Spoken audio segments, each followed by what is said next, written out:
Darbhanga senior SP आज अवकाश से लौटते ही सीधा कैदराबाद स्थित बम ब्लास्ट स्थल पर पहुंचे। उन्होंने एक एक चीज का निरीक्षण किया, आसपास के लोगों से क्षति के बारे में पूछा। उन्होंने कहा कि किसी तरह का ये विस्फोट पड़ा है और इसे किसी प्रेशर कुकर में बारूद रखा गया था। उन्होंने कहा कि एफएसएल टीम जांच रिपोर्ट देगी।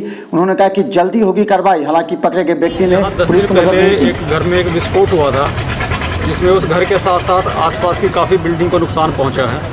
उसमें पहले किसी कारणवश से मैं अवकाश में था, नहीं आ पाया था। आज मैं यहाँ पीओ विजिट करने आया हूँ, तो देखने से ये लग रहा है कि कोई बड़ा या तो कोई कंटेनर में या प्रेशर कुकर टाइप से कोई ऐसा लगता है, कोई ऐसी चीज़ में ब्लास्ट हुआ है जिसकी वजह से इतना नुकसान हुआ है। और घर से काफ़ी सारे जले हुए और बिना जले हुए कुछ पटाखे मिले हैं।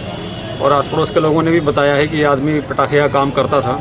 घर से कुछ बारूद जैसा पदार्थ भी बरामद हुआ था, जिससे लगता था कि आदमी पटाखे का निर्माण घर के अंदर करता था अवैध रूप से।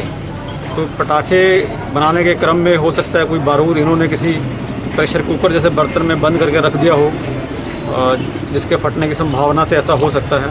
हालांकि इनको रिमांड पे लिया गया था, लेकिन रिमांड पे भी ये कुछ पूछताछ में सहयोग नहीं किए।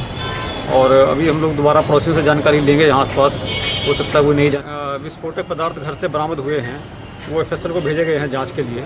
तो वो विस्फोटक क्या है ये हम लोगों के स्तर से कहना उपयुक्त नहीं है, और एफएसएल की रिपोर्ट के बाद ही आप लोगों को बताओ। देखिए, बारूद तो पटाखे में, छोटे पटाखे में भी बारूद ही होता है, और जो बम बनता है उसमें भी बारूद होता है। तो लेकिन जितने बड़े पैमाने पर नुकसान हुआ है, उसको देखने से ऐसा नहीं लगता है कि सामान्य पटाखे से इतनी बड़ी बिल्डिंग गिर सकती है। तो ऐसा लगता है कि किसी गलती से भी अनजाने में चीज़ों को गंभीरतापूर्वक ना लेने के कारण से भी ऐसा हो सकता है कि किसी ऐसे बर्तन में बारूद को या पटाखों को बंद करके रख दिया हो, जिसके ब्लास्ट के दौरान जो बर्तन फट गया, जैसे प्रेशर कुकर है। एक ऐसा बर्तन मिला है घटनास्थल से जो प्रेशर कुकर जैसा देखने में लग रहा है, और उसका मुंह प्रेशर से लगता है खुल गया है। तो हो सकता है उसी चीज़ में ब्लास्ट हुआ हो। हालांकि एफएसएल की टीम ने विजिट की है, उनकी रिपोर्ट मिलने के बाद और स्पष्ट रूप से कहा जा सकेगा ये घटना का कारण।